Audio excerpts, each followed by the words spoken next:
everybody, welcome to another YouTube video. I am Robelle, Autonomy. Today we are reacting to another Zenless on Zero video, but today it is a behind the scenes of a character optimization in Zenless on Zero. It looks like we're getting a ZTALK about the devs, how they choose to optimize their characters, as we are getting character buffs in version 2.5, so really excited to see their bit of insight here. I want to see exactly how much depth they're going into when they decide who to buff, because as we know, they're buffing Burnice, they're buffing Soldier 11, they're buffing Grace, but you see these buffs for these characters and you wonder, why didn't they buff Nekomata? And to that, I'm 99% sure is just Nekomata is a physical attack agent, and Yi Xiongguang is a special blade that is basically just physical attack agent. So I think they didn't want to buff Nekomata, not because they want to keep her away. What should they do? They want to keep Nekomata away from stealing any spotlight from Yi Xiongguang, who effectively fills the same role. Even if they did buff her and made her, even if she's not as strong as Yi Xiongguang, having just that alternative, I feel like that would take players away. That's my logic. That's what I think. Is that true? Is that real? I don't know. Alright, that's just what I think. But let's hop into this. It's not really like a crazy animation thing, but I do want to see their game design philosophy. I want to see what they bring to the table, what their thought process is, and how they go about creating characters and optimizing those that are being implemented into the game. We didn't watch the 2.5 live stream. If you want to watch that, then it's on the channel somewhere. I'm too lazy to link it. You guys can find it, right? Anyways, in there, they didn't really go into too much detail in regards to like who is getting, or like, not who, but how they're getting buffed. They showed that Soldier 11 looks a bit cooler. They didn't really show much of Grace. They showed a little bit of Burnice, I think. But like the character buffs, they're more about showing the new upgrade system, the potential unlock or whatever. The potential, it's like you get the 6 different upgrades, and there's a whole shop for it now, so I'm curious to see if they go into the details on that here, or this is more about the design philosophy. So without further ado, let's hop right into it. 12 minutes. This isn't gonna be like a 50-minute video, guys. I'm not gonna be pausing every 5 seconds. I love these videos so much. A long-term commitment, character optimization. I am so excited that they're advertising this as a long-term commitment. They want these characters to last long because they know people get attached to them. 早期推出的角色受制于当时的体系和资产，其实确实可能存在一些没有那么现代的地方。然后随着我们不断推出新角色，我们自己也会意识到。We also realize that we'll need to raise our standards for the experience we provide. The big thing is in these games, right? Power creep and that kind of stuff. It's inevitable. A lot of people are like, it's about the business, but I think it also is about keeping things interesting, right? They want you to shift around the usage of characters. If it's just, if every character just keeps getting more and more powerful, then, the value of pulling anybody in the present just goes down, where you're like, I'll just wait for the really strong character. I'll just wait for the Void Hunter. So, they have to keep their old characters relevant, so that people are actually willing to pull characters that aren't like meta mainstays.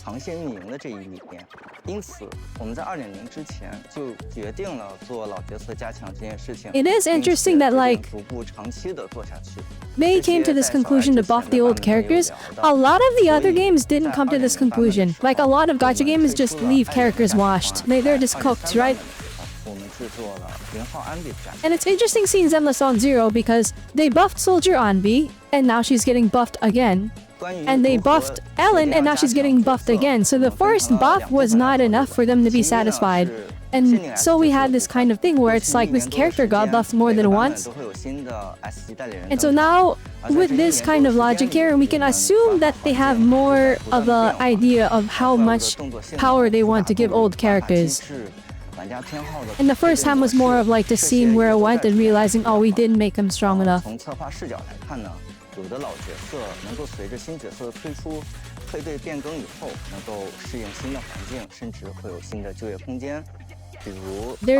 That's a very important point that people don't seem to understand. These are team games with team characters. Actually, I'll pause it a little bit here. And pause it a little bit, but like, okay, so that's the thing people don't, like, they're like, oh, but if they keep power creeping, then, we have to pull the new characters, and that's gonna keep the game from, being stale, like, and of course they don't want us to just clear all of the end game for the entire future with those characters we got at the start, right? That doesn't make sense from a business standpoint. But the thing is, in buffing these old characters, they're giving us new opportunities for the new characters because we're running team comps. And I think that is very, very important, right? It's like, okay, well, now would I pull for a new support if I don't have a DPS to use them with? Oh wait, we have Soldier 11 and she's apparently still pretty meta, so we can pull for this new support and still use them because we have a DPS, right? Or, like for example, not everyone pulled Vivian, right? And Vivian is absolutely meta and so important in anomaly compositions. I don't have her, right? So whenever there's anomaly in there, I am either forced to use Miyabi, which, you know, like, everyone has Miyabi, and if you don't, well, I recommend you pull the next chance you get. Even though people are like, she's on watch list, she's still clearing all the endgame with you know, the devs actively, like, putting in enemies that are, like, directly made to counter the Miyabi, and she's still clearing. That's just how powerful she is. But as I was saying, right, people don't have Vivian, but I have Burnice. I pulled for Burnice, and I love Burnice a lot. I can't use her in any of my team comps because there's no bosses that work with her, and she feels weak. She feels weak in disorder comps. So, even though that's what she's built for. So then buffing her, now I have this opportunity for anomaly characters. And then now, when they release another anomaly character, I'm like, oh, but I can use him with Burnice, right?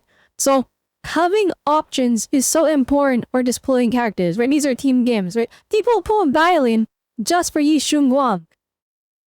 And that's the thing, a lot of people, that's not everyone, I feel like a lot of people are definitely going to go for Yi Shunguang, but I can definitely see that there's going to be some people that aren't going to pull Yi Shunguang because they're going to be like, I don't have the team, I didn't pull Dialin, so I can't do it. Of course, I guarantee you Yi Shunguang is going to work without Dialin, she is going to be strong enough, but yeah, I mean, just going off of how they developed the game before, with how powerful Miyabi is and how flexible Miyabi is, I imagine Yi Shunguang should be like that. And also they're giving us Xiao, which, again, they're giving us Xiao an option for Yi Shunguang's team comps. Having that flexibility is important. They're like, oh, we're already giving you a teammate, you only need to provide one more teammate for her. And then people will be like, oh shoot, I'll bring Nicole, or oh shoot, I have Astra, or oh shoot, I have Seed, all these different characters. And then now you have the full team comp, whereas, you know, if they didn't buff these old characters, I'm really hoping they buff Rina, right? But if they didn't buff these old characters, maybe, you know, your team options are not as, you don't have as many options, and now you're not unwilling to pull for new characters because, well, I don't have their team. And in buffing these older characters, now players that do have these old characters have that option. So it's a business decision in the end. Anyway, I thought that's me going off on a random like around here. Maybe this guy even brings it all up. But that's the thing where it's like, it's important to keep your old units relevant. Even if they are not the most meta thing in the world, just having them be an option is so important. And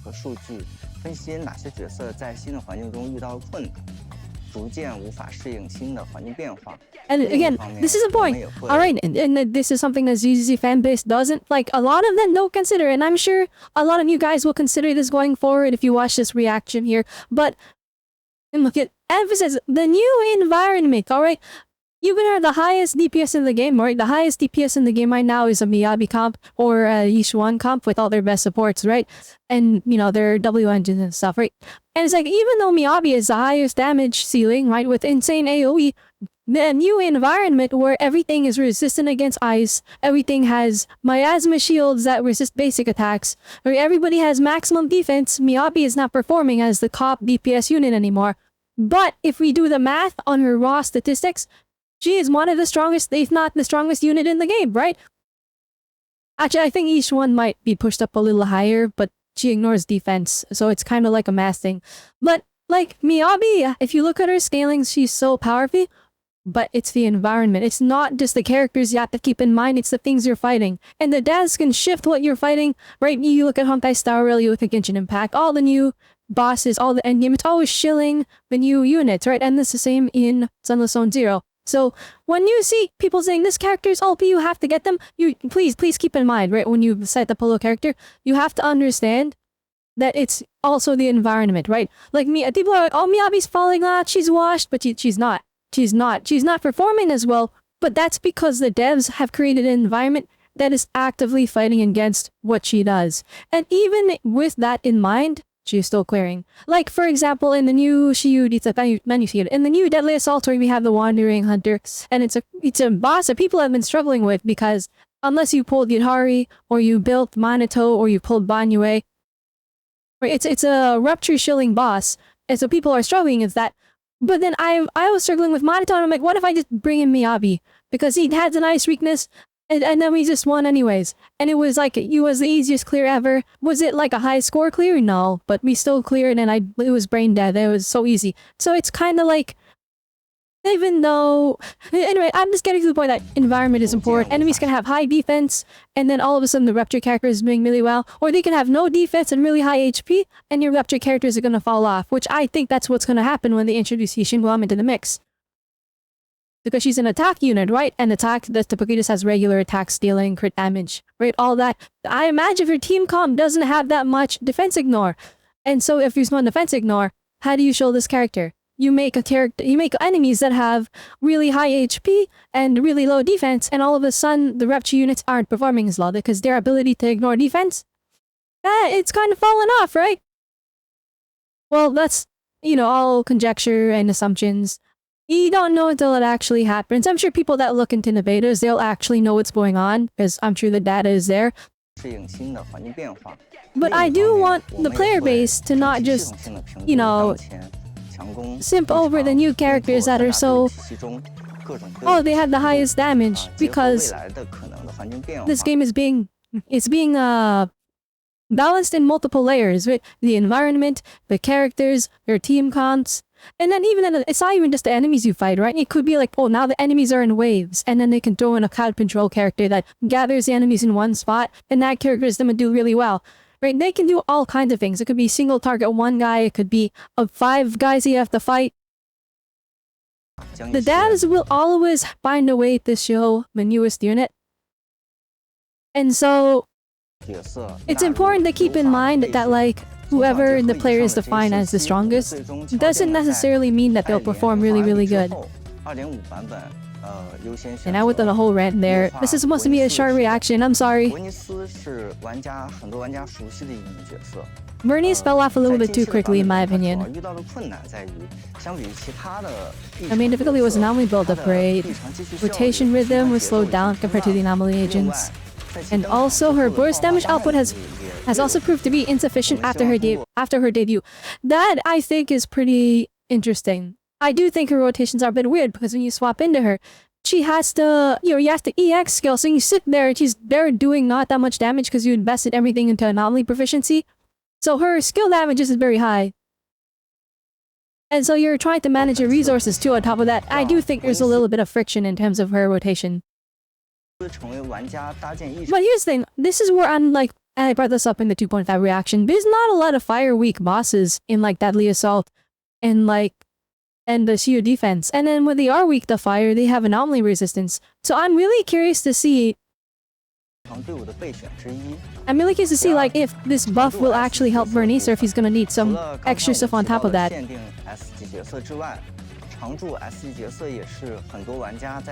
There are point supports and transitional replacements and people are building new squads. I don't like the term transitional replacements.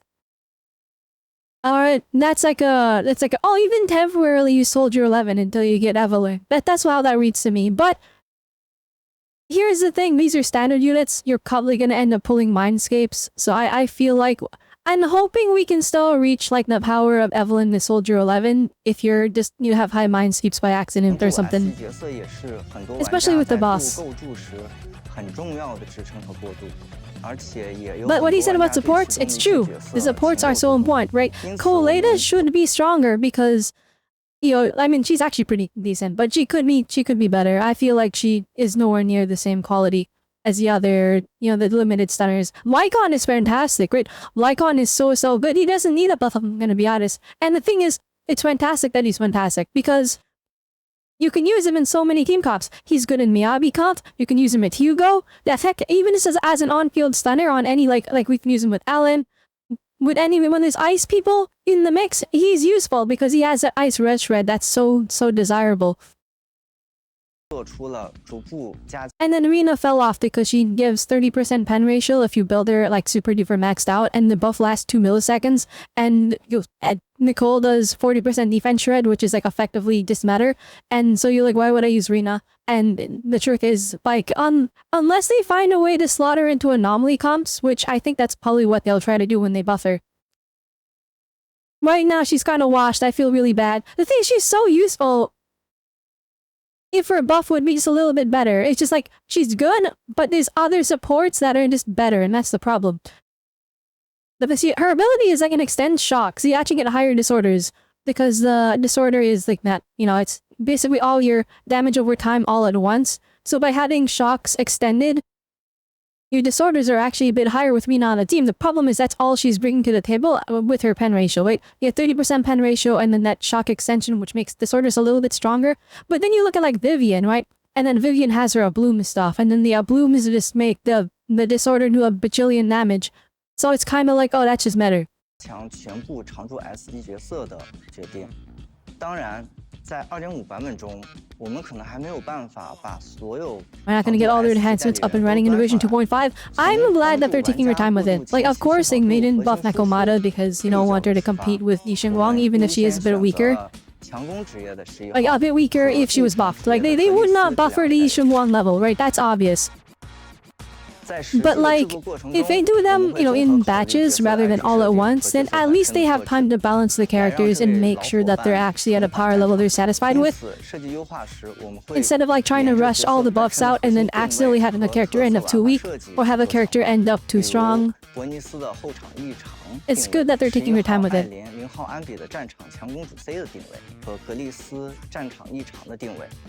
This is on-field anomaly decision.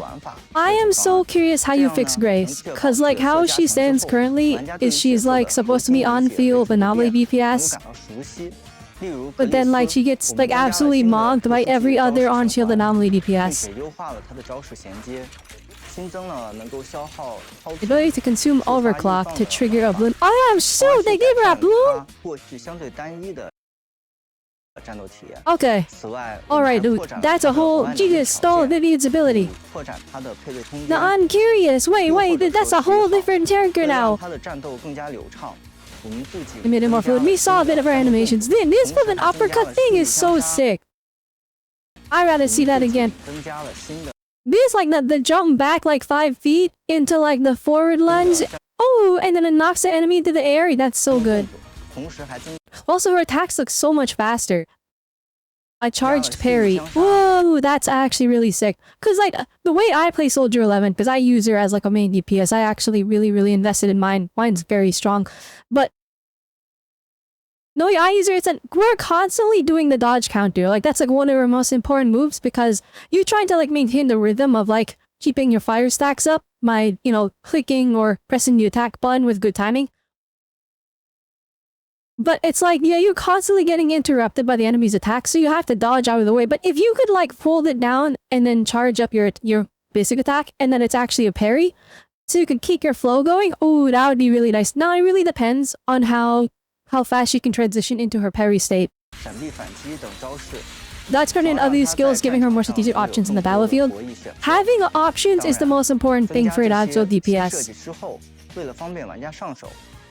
It's why, like, you see people who are like, Piper does so much damage, she's as good as Jane Doe, and it's true, but people don't play Piper because she doesn't have as many options. Like, Jane can dodge, she can choose to attack, or she can, you know, she has all these movement options because she has that dodge that's really aggressive. But Piper, it's like, you have to spin to maintain stacks, and because you're forced to maintain stacks, you are essentially forced to, like, you have to weave in that spin constantly. And that's a lot of fun for people like me who like that extra challenge. But the issue with that is, you know, not everyone is gonna... And people are trying to dodge the enemies, or, you know, have time to think about, you know, oh, I gotta maintain my stacks.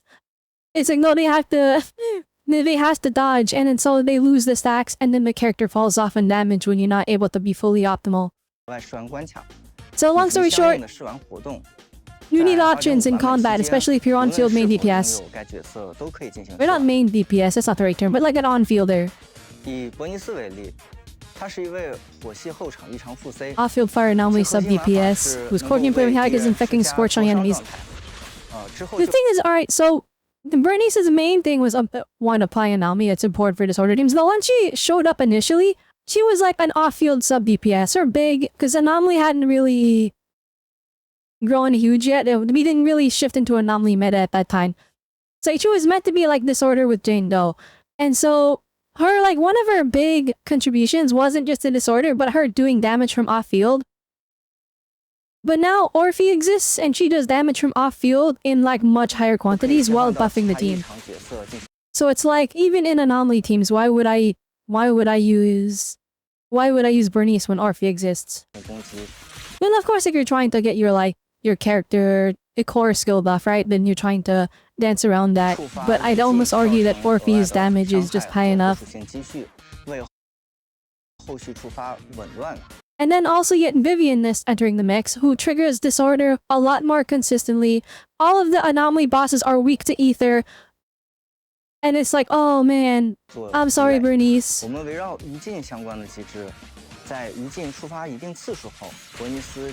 Will obtain Ember Flow. The next time Burnice takes to the field. Wait a minute. Whoa, wait a minute. She can consume Ember Flow to automatically unleash a new entry skill. I think I saw this term when they were talking about Zhao. I think this is a new form of attack. It's not the same as Quick Assist. Clearly, Melee jumped in and like did an attack. Hang on. And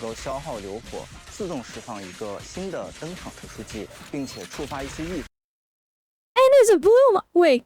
I should his opponent. Oh my goodness. Wait a minute. Okay, I don't know how this is gonna scale damage-wise, but the fact that Grace and Bloom is just normal now, I guess, so I'm hoping that this puts Burnice at Vivienne level. The thing is, though, even if she gets to Vivienne level, all the Anomaly bosses, like the bosses where it's good to use Anomaly against them, they're weak to ether and resistant to fire. So like, even if you reach Vivienne level in terms of like balancing, I feel like just by the environment, I feel like Burnice is gonna still struggle. Like, unless they like start shilling us fire weak bosses in the future patches, which yeah, maybe they do that. Unless they like they overcorrect and actually just make her damage diabolical, like they like double her damage or something like that. I guess he does more damage, and then it's like less about the disorder and the bloom, and it's like Burnice's personal damage is just really high to make up for the the ether weak and stuff. That the fire resistance on the bosses, then maybe we can consider it to be Vivienne level. But as it stands, like, because again, her and Vivienne have the same role currently. I don't know if this is going to change her role completely, and the whole idea is to use both of them together. Of the current attribute. Oh shoot. Never mind. Actually, everything I just said. So you're gonna get the disorders. And then her bloom is always gonna be like who we're disordering with. Increase burst damage potential. I can see it now, yeah. Also, Burnice is invincible while using the Sentry skill. You can press EX special attack. Oh dang! I just said that like swapping to her, it's like you're so vulnerable, so because you have to sit there and EX attack, and then we can just smack you. Although, the startup on her EX is like, it's invincible, but then after that, she's like a sitting duck. So you can just chain it into that to immediately get that off and then swap off. Oh, I'm so curious to see how she plays. Holding missing attack not triggers an afterburn with 0 cost. While adding 1 extra countable to the afterburn stats. Whoa, they changed that. So instead of like using up her resource, does that mean you can on-field her now? But no, this part's weird. I don't know about this one. Unless you're like supposed to like swap off of her.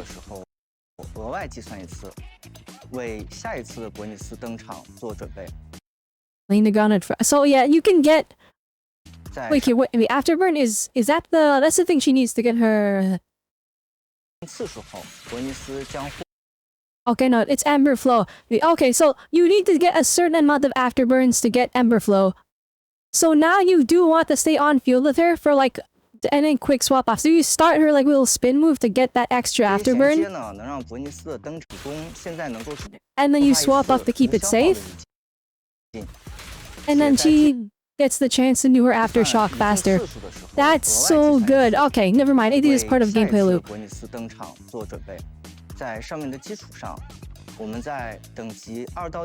We'll increase her combat string from level 2 to level 6. Alright, this is their new potential system. I wish I could read that. I have no idea what that means. Add a new awakened potential passive for Burnice. Oh shit, she's got a new passive? Reduce the interval for triggering afterburn. Okay. So afterburn is like the damage from her burn. Or not from her burn, but I think it's her scorched status. It's the DOT damage that she's doing. It's separate from the regular burn DOT damage. So you can make it happen more often. And that accelerates her now in build up. So she's hitting more often now. But then shoot!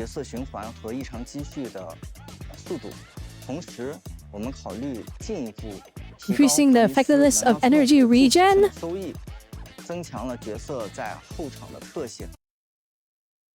So does she get more energy regen, or...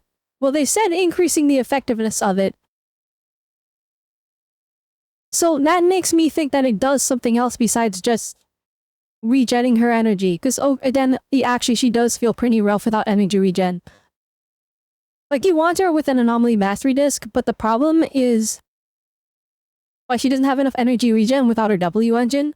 So it feels like you're running low on resources all the time if you have a free-to-play build. Which is why I was considering getting her W engine for the... thing. But like, if they're increasing its effectiveness, that makes me think that what they're doing is they're converting it into another stat, if that makes sense. Like how you build HP on Lucia and then she converts that into a sheer buff. Or you build crit rate on Violin and then she turns that crit rate directly into extra days. So would Burnice convert energy regen into something like anomaly mastery or anomaly proficiency? If they make it so she converts energy regen into anomaly mastery, she just became like a 10 out of 10 bullet. And then she just became like an amazing character, and she's actually a good side braid to Livian. Oh shoot, I'm actually really excited because like aesthetically Burnice is one of my favorite characters. I wish she got a bit more screen time. She's a little ditzy and I kind of love that. But like, for context, I really, really liked Clean Genshin Impact. I love the cute character that was this walking force of nature that was like, oh, this innocent character is actually a walking natural disaster. I love that. So, and this is like 5 years ago, alright? So, back then, liking Glee was all weird. Don't judge me, alright? Alright, she was just cute. That was all. Anyways, when I saw Burnice, I'm like, dang, Klee grew up. That's what I thought. Klee grew up. They both have the twin tails, they have the red eyes, and, you know, that weird obsession with destruction. So I'm like, dang, I really like Burnice. So it was just really nice to kind of see that this kind of character that I liked in the past kind of essentially grew up. I know they're not the same, and they're not the same thing at all, but like, I saw a little bit of that. And so, when Burnice fell off immediately, I felt pretty bad, I have to admit. Especially because, like, I went all in on that 1.2 patch to... Or no 1.2, but like the 1.1, I believe, is when the Sons of Caledon rhymed. No, it was 1.2. Yeah, it was 1.2, because, yeah. I went all in, I went for Caesar, and I went for Burnice, but I lost my 50-50s, guys. It was so despair. I had to get my... I wanted to get Caesar's W Legend so bad, and I couldn't because I lost my 50-50. So... You know, going all in and using all of your resources just to get a character and then they fall off immediately, that hurt a lot. So I'm glad that they're bringing her back. Especially because he's a limited unit. Soldier 11 is my first asterisk ZZZ, so I'm like... I'm super attached, hang on. Alright, preservation of... That's like, her style is so unique. It just feels like her damage output isn't there. Like, I really like the timing thing, because it's like, instead of just being button mash, because when you see people making fun of ZZ Combat, they're like, oh, it's just a button masher, you can blindfold yourself. And I'm like, Soldier 11 isn't like that. So it's good to see that they're immediately, their first thing to say is that we need to maintain that. But we're gonna increase the pacing. Oh, okay. This has restored so much faith to me in their game design. Like, I know you can kind of boil Zenless on Zero now to like, character builds up stacks. You use the stacks. and you build up the stacks again. That's a lot of the characters they build. But the thing is, the way you go about doing that is so unique among all the characters. In Soldier 11's case, right, the stacks you're building up are on a W engine, you're building up the attack sets from doing basics. When you're trying to maintain the good high-end the fire basics. Is not forced to play like a guerrilla soldier who specializes in. I was just saying this. I'm like, you're forced to do dodge counter. It sucks. Well, it doesn't suck, but I'm like, you don't have options. You just have to dodge counter because you're trying to maintain your rhythm. But enemies keeps attacking, so there's nothing you can do about it. So you just have to dodge counter and then reset your combo. That wasn't Soldier 11's original design intention. It's because the enemies got more aggressive. Clash you with the enemies head on.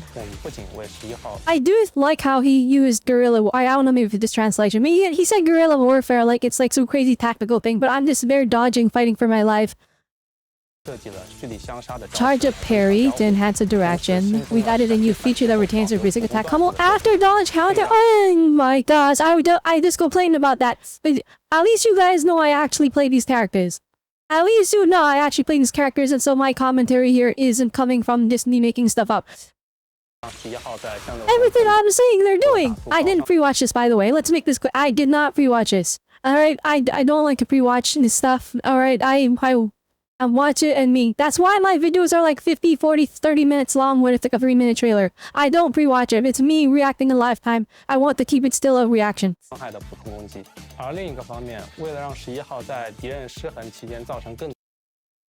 While enemies are stunned, that's a big thing. Cause like, okay, I've always said, I don't know about this. I don't know how I feel about this, but I've always said like, there's two main attack playstyles. There's the on-field sustained BPS where you're just doing damage the entire time, and so you don't care too much about the stun window. Although the stun window is still important, it's just a lot of your damage happens outside of it. And then there's the burst DPS, where all their damage is in the stun window, and outside of the stun window, it's like you'd rather just be playing the stunner. Like, Farumasa is a burst DPS. You stay on Chingy, and then you stun the enemy, and then the enemy gets an extra stun damage boost from Chingy, and you hop in as Harumasa, you start unloading all of your resources. And it's the same for Evelyn. Evelyn doesn't really want to on-field unless she's, building up her resources so that she has resources for the stun window. So that is that burst DPS playstyle, and everyone puts so much emphasis on the stun window in this game, and I'm like, what about the sustained DPS playstyle?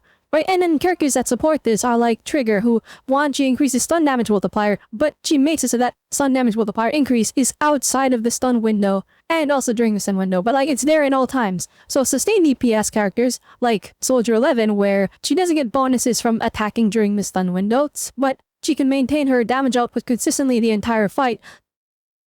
That was kind of her playstyle in my eyes, but as time has gone on, right, more emphasis has been put into the stun window, and characters that do a sustained DPS, like Soldier 11 here, they've kind of fallen off because it's like they're not doing extra damage during the stun window, at least not as much beyond that 50% damage bonus. So them giving Soldier 11 the sustained damage output, while also increasing her damage to enemies when they're stunned, she's still... I said I was mixed about this, but I think I thought about it more.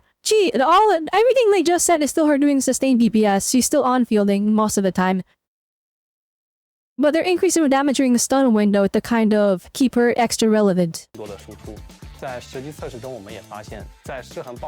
an enemy is stunned, the number of fire suppression Soldier 11 can trigger exceeds this stun duration. It's true, because you go on with your chain attack, then you get your combo, your fake combo. I think it's a 5-hit combo. It's a 5-hit or a 4-hit, I don't remember. But you get your full hit combo 2 times, then you ultimate, and then you get and then that gives you free fire suppressions, 2 full combos again, and then the stun duration ends, and then you EX skill and you still have more fire suppression. So it's kind of like you couldn't front load all of them into that stun duration. You would run out of stun duration before you could unload all of Soldier 11's resources, because she is, once again, she's a sustained BPS. So while adding, they add in a 5th basic attack, so it's kind of like now we're super not fitting that into the stun window. We've integrated a brand new mechanic. Her chain attack and ultimate can enhance this basic hit, 5th hit, causing it to consume all fire suppressions at once to do whatever. I love these devs. I love these devs. Okay, so instead of being like, 强化普攻 instead of doing 2 combos and being like, shoot, I'm cooked. I have to use my ultimate, but the enemy's already not stunned, so the damage is wasted. Instead, you do her chain attack, you do 1 full combo that burns all of your extra stacks, but she does extra damage. And then you got burst DPS potential now. Oh my goodness, wait a minute. 消耗所有的火刀，打出更多的 They know the design. They know the design, guys. They will boost the burst damage with them and stuff like that. 最后一个方面其实是流畅程度上的优化。 And we added skill to it too. Now it's like, okay, now before it's kind of like you wanted to save the ultimate for the stun window for that 50% damage increase, but it's kind of like you would use it. You'd use your EX skill. You'd use your extra stuff. You would use it all this whatever because you're trying to maintain fire suppression. But by rewarding you for like making sure to use it in the stun window even more, because before the reward wasn't enough, that 50% extra stun damage multiplier was not enough for me, where I would be like, I just need to maintain damage output. But by giving us this thing where we just centralize it, we get rewarded for doing extra damage in the stun window, for saving our resources for then. But it's the chain attack and ultimate specifically. It wasn't her EX. It wasn't like, okay, I like this design thing where it's like you can consume everything as you use those 2 abilities, the chain attack and the 更 ultimate. 加丝滑，我们在设计上延续了11号精准点按后出火刀增伤的思路，并做了强化。火刀攻击即将结束时点按，可以快速取消并 When it's about to end, having attack and quickly cancel the card attack mummies. She has cancels now in her basic string? 打出下一道攻击。 Well, I think I did realize she was attacking kind of fast, but I thought I was just remembering wrong, I'll be honest. 并做了强化。 So they sped up her gameplay. 即将结 So basically all the muscle memory I have from like her basic string is actually cooked and I'm gonna have to relearn it. That's okay, it's worth it, it's worth it. 结束时点按，可以 Oh my goodness, the flippin' this 5th basic attack where she like does the X slash and then like the uppercut. 可以快速取消 It's so good, I love it, it's so satisfying. 即将结束时点按，可以快 Oh my gosh, 速 okay. 取消并打出下一道攻击。 Now, I will say, she's still not perfect. If you're looking, that there's like no AoE in any of this. Alright, so I think Evelyn will still be... Okay, I'm tired of pretending Evelyn is not as strong as Miyabi. Alright, Evelyn is like actually Miyabi level when everyone is sleeping on her. I don't even have her, alright? I casted it on a friend's account and I'm like, oh yeah, she's as strong as Miyabi. Alright, well, if you have her team, that's important. If you have her team, she's as strong as Miyabi. If you have Astra and flipping and now Dial, even if you have Dialin, we're Miyabi level with Evelyn. Anyway, we're not Evelyn level with Soldier 11 because Evelyn actually has a ton of AoE. So she can actually crowd control to an extent. This is 1,000,000% still single target. 加快了11号的出伤速度，同时进入火刀状态后，11 Yeah, like that's hitting like 2 people max. 可以自动闪避一次攻击。 Oh my gosh, she's so fast though. 发起反击，如果时机把握得当，可以 Oh my goodness, like the flipping. Wait, so she dodged and that like triggered the counter? She can automatically dodge 1 attack during her assault. 可以自动闪避一次攻击，并迅 I quickly watch it counteract. Wait. Automatically. 可以快速取消并打出下一道攻击，加快了11号的出伤速度，同时进入火刀 After entering fire suppression state. Alright, that's a whole new thing. I have no idea what that is. 状态后，11号 Because fire suppression is like when she makes the... It's a state now? Okay, I'm guessing it's like a stack she gets from doing something. So we get an automatic jaw dodge. So if you look at Trigger in the Oppo squad, she has an automatic dodge when she's unloading her stepper rifle from the far. So if an enemy like throws a projectile at her or they attack her, she'll get 1 free dodge and then that has a cooldown. I think this is probably the same thing. So it's like when you focus on like timing your attacks to do combos, which again, that's where all the players' focus is. They're trying to just maintain the basic attacks. Dodging the enemies is something you're not thinking about. So if they give us a thing that auto dodges for us, and then we do a free counter attack so we can just focus on that's gonna make her gameplay so much smoother. 过程中可以自动闪避一次攻击，并迅速发起反击。如果时机把握得当，可以在与怪物交互的过程中连续。 You can continuously unleash fire suppressions while fending off monsters. 以2.0 What's the difference between this one and the last one? Yes, because we've seen them buff Ellen, and we've seen them buff Onmi. and now they're getting buffed again. So it's like, was their first buff like just that off, or do they have a new design philosophy and now they're like, the second round of buffs is to more align that character with what we're trying to aim for? 为例，我们会为它做新 I said this video wasn't gonna be like super long. It's 40 minutes long. I'm sorry, 的 guys. 招式、新的招式衔接 I'm just 新的对抗技 I 能。 didn't expect them to be this in depth and for them to be this spot on with all of my complaints. It's like they're reading my mind. 配对等等，实际的制作量级和强度超过了一级隐化的强度。 It surpassed that of a single Mindscape cinema level. Yes, some characters are just too weak. 但在角色优化这件事情上，给到玩家的感受就只有一个界面上的开关。那么，当我们后续更加系统的去考虑角色优化时， More systematically in the future. Guess his is a permanent system now. 的质感。因此，在 Better sense of enhancement, so 我们推出 they 了一 made 个 it more 系统性的 systemic. 功能潜能影像，每个 Potential 角色的界 vision. 面都会专门的进行制作。当然啦，在此之前， Oh yeah, that's a whole new thing down in the corner here.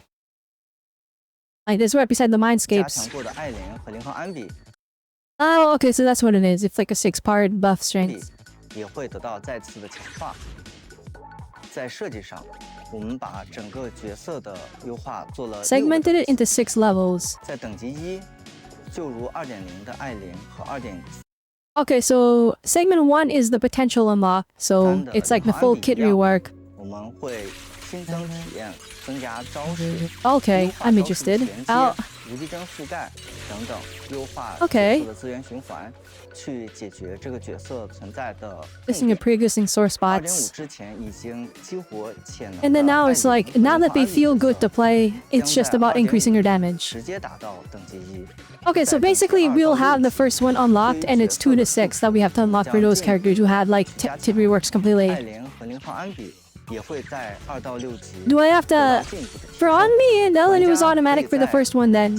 Is it going to be automatic for Burnice and Soldier 11 and Brace from the first one, or do I have to buy that from the 这 store 些潜能剪影可以提 with the 升 new 玩 in-game 家的 currency? 潜能影像的等级。 Oh, there we go. I just asked for it. Alright, here we go. We don't want the conditional deeply that would increase players' weekly burden. That's really, really nice. Again, I really like that Zenless Zone Zero respects the player's time. But I also really like games where I can dig my teeth into them, and if I want to sit down and play for hours, I can. And Zenless Zone Zero actually does deliver that by having its Hollow Zero mod and having its Deadly Assault and all. Like, that stuff you don't have to do, and then when you want to do it, you can sit down and do it. Although it is technically Hollow Zero is like a weekly thing, so you are pressured to do it weekly a little bit. It's a little tiny bit of FOMO, but it's like you're able to like speed run through all of your dailies and the events so quickly. 完成日常内容的过程中给到玩家额外的0号业绩、调查业绩，每月也能兑换日常业绩加速这一获取。除此之外， Wait, hang on. Let me go back here. 兑换给到玩家额外的 So additional Z merits and investigation merits 每月也能兑 can also be used to exchange for daily performances each month. 换日常业绩加速。 Okay, okay. 除此之外， So we can buy extra ones in the store. 我们会在2.5版本同步上线这些补强角色 Okay, what is going on with that? 完成一个角色 And players can also earn a ton of daily performances by completing enhanced agent trials. Oh, they were getting extra trials for their 版 upgrades. 本中也能更快的对自己 That's actually really 喜爱的角 nice. 色进行加强。而现在，我可以说，所有的常驻 And S 级 this- 角色都会有相应的 Yeah, 加 sorry. 强计划，并且在不远的 I'm 未来 like 逐步加入到新的版本中。 flipping. 借神将们在 I'm 各个 dying 角色 here 上 maybe for 倾注 40 的 minutes. 心血、情感和羁绊，也真心希望在潜能影像系统推出之后，神将们仍然可以与这些老伙伴们一起 What is going on? Hang on, one 继续守护 second. 新爱丽都。 I'm back. All right, let's go. Let's continue. That's it. That's never mind. I ended at the right spot. Okay, well, that's that. That's pretty cool. That's pretty sick. I don't know. I think the dev's kind of... I think dev's kind of super cooked. I'm like... 攻击的同时， I was shocked that they're this in-depth about it. I kind of like... Miss does establish a lot more faith in their future for character, like, kit design and stuff like that. Alright, Mrs. I'm hyped. I'm hyped to see how they... Now, again, I can't fully praise them just yet. We actually have to play the characters with the buffs. Luckily, I got all of the ones with the buffs, so we're gonna be trying all those in 2.5. I got Grace, I have Soldier 11, I have Burnice, I have Ellen and Envy. And lucky for me, all of them are built because I actually build all my characters. I am excited to see how they play. Hopefully I'm not forced to pull Vivian. I mean, I do really want to pull Vivian, don't get me wrong. I really do like her, especially because she's like the character that really has a connection with Phaethon that's a little bit deeper than a lot of the other units. A lot of the other agents. But I just really wanted to see... I really wanted to see them, you know, bring Burnice back into the limelight. Well, we'll test it out, we'll see. We'll try some Deadly Assault runs. Definitely. I think we'll do that after I do the 2.5 story, so stay tuned for that one. If you guys like the reaction, then I would appreciate it if you hit the like button. And leave a comment down below. What do you think of how the Zenless 1.0 devs handle these character buffs? Are you excited for featured character buffs? Who do you think we should buff next? I'm on the I need a Caesar buff and I need an Ekomata buff. Actually, personally, I actually don't know if Caesar needs a buff. I know everyone like roasts her, but she's bringing like buffs that are near Astro level. And I'm tired of pretending that she's not. Alright, she gives us 1,000 attack. She makes enemies take like what, 15 or 20% more damage. If you have her W engine, she increases team damage further as well, and she has the potential to spawn enemies. I'm like, that's near Astro level, and you get a shield that prevents you from being interrupted. So I don't know if Caesar necessarily needs buffs, but I do think that we need more physical weak content because I feel like Jane Doe and Caesar have fallen off a bit, but we're gonna get more physical content because if you pay attention, Yi Shenglong is basically a physical character. Bada bing, bada boom, I think Caesar and Jane Doe are gonna make a comeback. But I am curious to see who gets buffed next. I want Nekomata buffs, maybe Jane Doe needs some buffs to kind of keep up with Alice. Although I think Alice and Jane Doe kind of synergize together, but Jane gets turned into a support and a fuser with Alice, which is pretty crazy, I know. I don't know who else I would want them to buff. I would like to see Yi get a buff so that she's kind of, you know, similar to Dylan in terms of, you know, like bringing stuff. The stun is, all the stuffers need buffs because they made Dylan exist. Now, Dylan isn't like some holy grail that automatically saves your account, but she's definitely important, okay? She definitely increased the DPS and she is a lot better than a lot of the current stunners we have. But again, it depends on the playstyle, and Dylan's power is locked behind skill issue. If you suck at the game, Dylan's not saving you. You actually have to use it right. Alright? Dylan isn't just a free win card, alright? It's not Miyabi where you get Miyabi and then you just put her on almost any team you bun match. It's not the same thing, guys. But that's what I think. Those are my thoughts. If you enjoyed the video and you watched this far, you somehow not subscribed, I would appreciate it if you hit that subscribe button. Bell notification lets you know when I upload more content because I cover Zenless 1.0 content. I also cover Welding Waves, Kitchen Impact, kinda, and we're looking to cover Artness Enfield, Ananta, Super Palace, all this other stuff in the near future. So without further ado, hope you all had a good one. Remember, Nintendo is generous, so I will see you all next time. Bye!